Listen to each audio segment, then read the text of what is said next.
Estamos con Santiago Posteguillo, profesor titular de Lengua y Literatura Inglesa en la Universidad Jaume I y doctor europeo por la Universidad de Valencia. Estudió Literatura Creativa en Estados Unidos y Lingüística, Análisis del Discurso y Traducción en Reino Unido. Es el autor de Los asesinos del emperador y de la célebre trilogía sobre Escipión el africano. Su última obra, Circo Máximo, es la esperada segunda parte de la serie que dedica al emperador Marco Ulpio Trajano.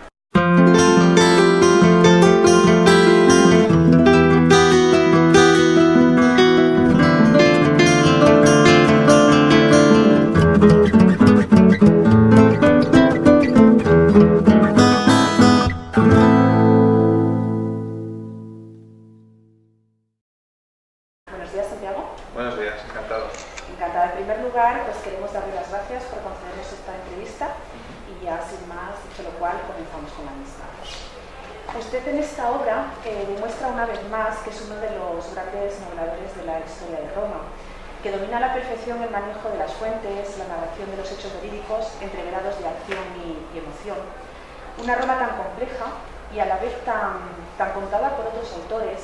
¿Supone esto un mayor esfuerzo para intentar conseguir dejar sin aliento a su legión de seguidores y de lectores? Es cierto que dices de que si bien Roma interesa a mucha gente y si bien Roma es un escenario muy espectacular, no es menos cierto que se ha narrado en muchas ocasiones y que se han escrito magníficas novelas, magníficos relatos sobre Roma, ¿no? De tal forma que sí que parece a veces complicado encontrar fórmulas o maneras para volver a relatar aspectos de Roma y que atraigan e interesen al lector. Ahí yo lo que suelo utilizar es lo que yo denomino un poco como el ángulo inesperado, es decir, buscar modos o puntos donde, si me vale el símil cinematográfico, poner la cámara donde habitualmente no se ha puesto, ¿no? O voy a contar, por ejemplo, en Circo Máximo, la conquista de la Dacia, y uno pensaría, pues va a empezar Trajano saliendo con las legiones. No, empezamos en el Circo Máximo con una impresionante carrera de cuadrigas y vemos lo que está pasando en la pista, en la arena, con las cuadrigas y su lucha mortal por conseguir la victoria, y eso se va entrecruzando con lo que se está debatiendo en el palco imperial del Circo Máximo, que se está cuajando una guerra. Una nueva perspectiva. Claro, es una nueva perspectiva, esa combinación no es habitual o no se ha hecho habitualmente, y eso es lo que yo creo que también sorprende a los lectores. Usted a través de sus obras insufla a los lectores un hambre voraz de seguir leyendo. ¿Podemos decir que en estas más de 1000 páginas de Circo Máximo se lee en un entretenido trago de intriga histórica? Intento que así sea. Cuando a veces me dicen sus novelas no son un poco largas, yo lo que digo siempre es las novelas son buenas, malas, entretenidas o aburridas.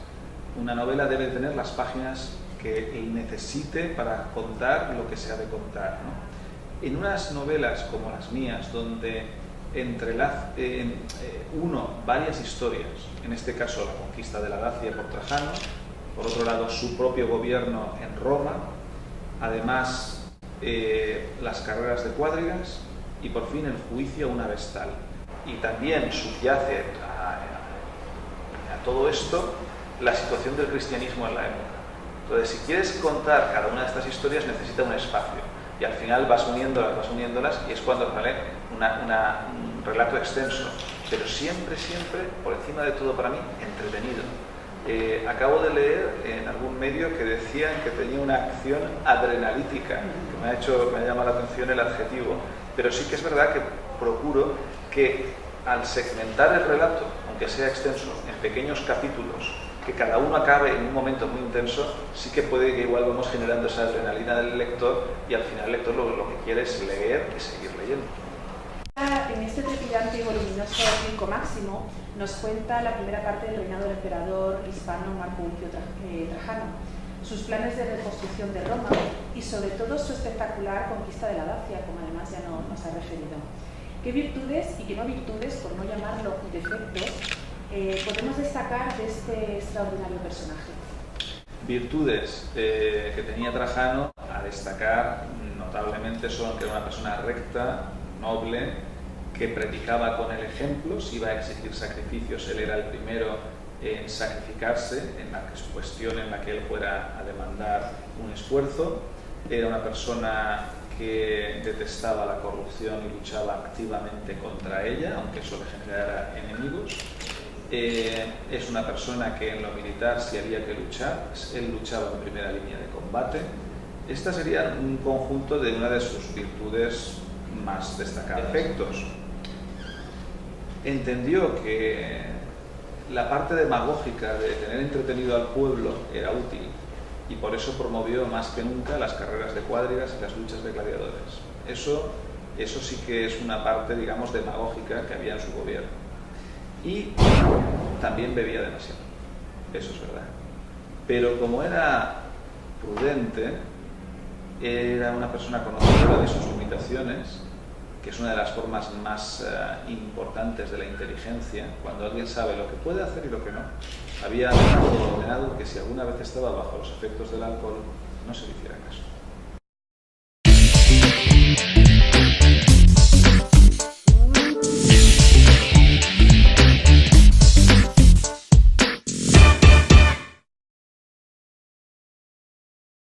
Cuando hay un momento en el juicio a la Vestal donde se ve que Trajano le dice a la persona que controla el tiempo del acusador y del defensor que el tiempo ha de ser igual para los dos, ¿no? Entonces esto lo toma el padre de la acusada como que el emperador quiere un juicio justo y tiene una conversación con el abogado Plinio sobre que es bueno, ¿no? Que vamos a tener un juicio justo, y Plinio hace unos comentarios, ¿no? Entonces dice el padre de la Vestal acusada: un juicio justo es lo que necesitamos, insistió el viejo senador con júbilo controlado para no llamar la atención de los que lo rodeaban. Pero Plinio se volvió hacia él con la faz muy seria. No lo sé, volvió a decir el abogado. En 20 años ejerciendo la abogacía en Roma, nunca he estado en un juicio justo. Es cierto que lo frecuente es que se absuelva al inocente y se condene al culpable, pero más por las argucias de unos abogados u otros que por la justicia misma. Y Plinio dejó de mirar al confundido Menenio para volver sus ojos hacia el emperador, que se sentaba en la gran cátedra dispuesta para él en el centro del patio de la Regia. Plinio añadió una conclusión que intranquilizó aún más al pobre Menenio. Un juicio justo. Esto es nuevo para mí, completamente nuevo. Estupendo, muchas gracias.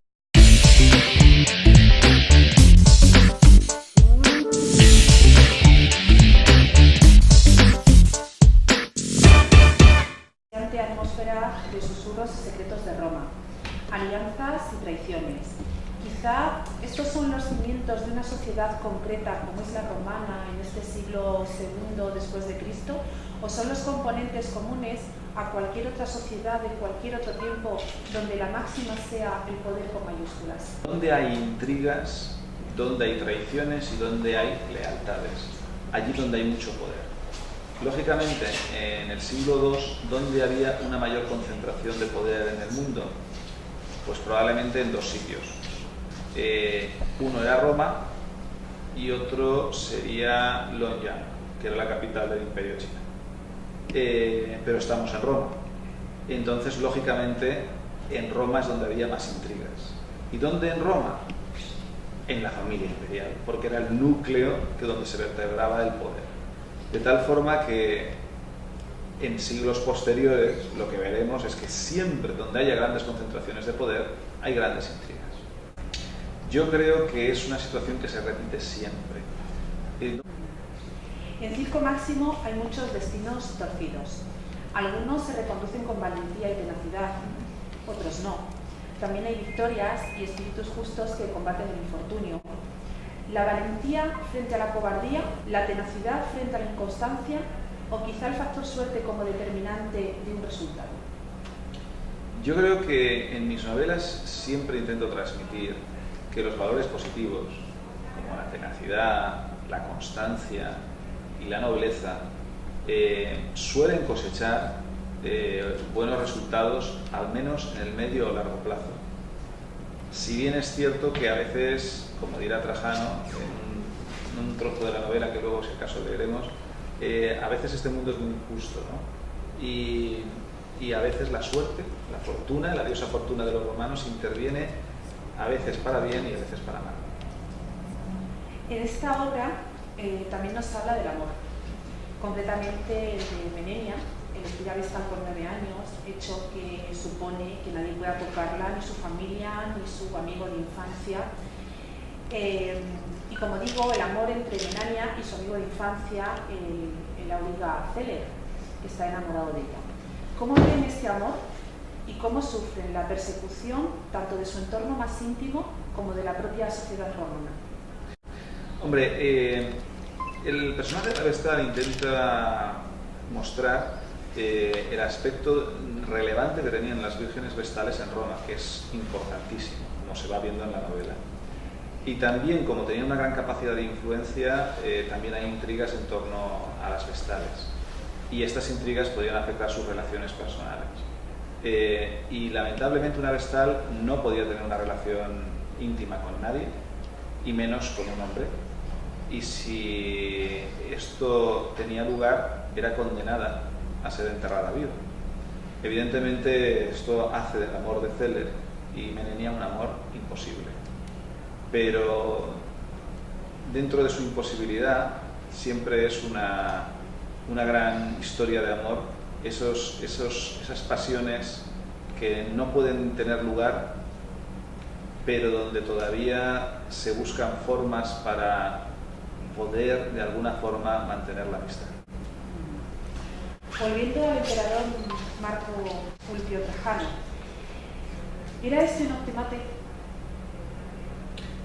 Sí, en cierta forma sí, en cierta forma era una persona que, aun viniendo de las provincias, él siempre había sido un aristócrata, es decir, venía de Hispania, pero no venía de una familia humilde, sino de una familia que su padre ya fue senador, es decir, una familia senatorial.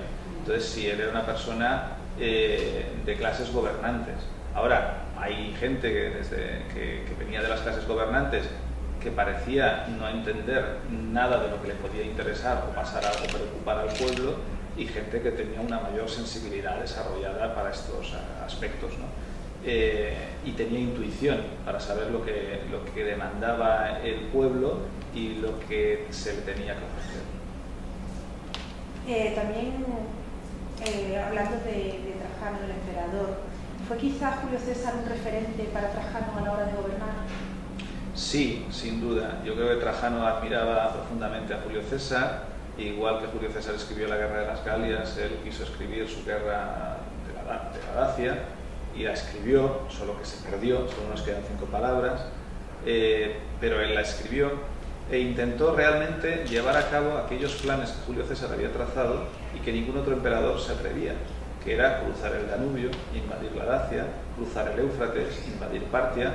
Nadie, desde Julio César, se atrevió a ser eso, un César, y Trajano sí lo intentó. Ahora vamos a referirnos a una parte concreta del libro, y es cuando el emperador Trajano dice a la joven Menenia, en un momento crucial de la propia novela, dice: la vida es como un enorme circo máximo, 7 vueltas, 14 giros, y en cada giro nos jugamos la propia vida, en cada decisión que tomamos o que otros toman por nosotros, solo que en cada carrera va tan rápido que no tenemos casi nunca tiempo para pensar. Pero la victoria en la vida no es para el que llega primero, sino para aquellos que consiguen llegar a la última vuelta, al último giro y sobrevivir. Santiago, en primer lugar, nos gustaría saber si comparte esta visión de la vida, y en segundo lugar, y extrapolando esta particular visión del emperador, ¿Cree que en la mayoría de las ocasiones enfocamos la vida más como una carrera de velocidad y no como una carrera de fondo o como una carrera de resistencia? Sí, muchas veces. Yo comparto la visión que el personaje Trajano plantea en esa frase, ¿no? Y yo creo que muchas veces es aquella otra forma de decirlo, de que lo urgente nunca deja tiempo para lo importante. Vivimos en un mundo repleto de urgencias, parece que nunca tenemos tiempo para nada, intentamos resolver lo que tenemos que entregar el día siguiente y a veces se nos va pasando la vida por delante y no nos damos ni cuenta. Y los mejores momentos se nos escapan. A veces se nos olvida que la felicidad es simplemente darnos cuenta de que estamos bien y tenemos gente que nos quiere, no hace falta más, ¿no? Pero ¿qué ocurre? Que en la vida vamos siempre a tropezones rápidos, no pensamos, ¿no? Y luego no nos damos cuenta que lo importante es eso, sobrevivir, hoy día diríamos con una calidad de vida razonable, ¿no? En ese sentido yo creo que la novela utiliza el circo máximo como una gran metáfora de la vida. Y ya para ir finalizando, en esta obra se administra la intriga y a menudo las peripecias de los personajes se suceden pues, a un ritmo vertiginoso. ¿Los lectores creen que quedarán prendados para la consecución de las próximas peripecias del emperador Trajano? Eso espero, esa es la idea. Lo que yo utilizo es lo que yo llamo como misterios concéntricos, es decir, voy abriendo varios misterios, varios enigmas, varias preguntas que el lector se hace, ¿no? ¿Por qué Trajano está interesado en defender a esta Vestad? ¿Quién es realmente esta Vestad? ¿Por qué el emperador quiere que haya paja seca en todas las torres de vigilancia del Danubio? Etcétera, etcétera. Y lo que hay que hacer es resolver luego cada una de esas preguntas para que el lector se quede satisfecho de que ha cerrado el círculo que se le planteaba narrativo en la novela.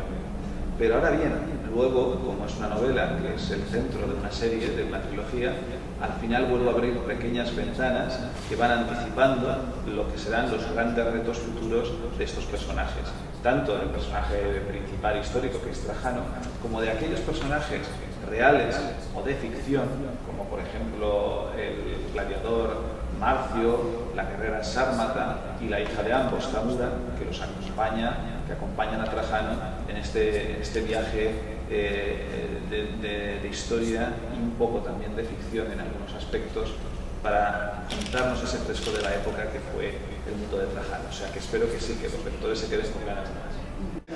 Pues Santiago, muchísimas gracias por esta entrevista, por sus respuestas cargadas de conocimiento y bueno, enhorabuena por esta maravillosa obra y como ya ha sido calificada por algunos medios, esta espectacular obra. Sí, la verdad, la palabra espectáculo la están utilizando varios medios. Sí, la he leído en varios medios y me ha gustado. Y bueno, y desearle el mayor de los éxitos, aunque creo que el éxito está garantizado. Ya me han avisado de que se ha hecho una reedición, o sea que parece que hemos empezado bien. Pues nada, muchísimas gracias a vosotros. Muchos éxitos. Gracias a vosotros por vuestro interés.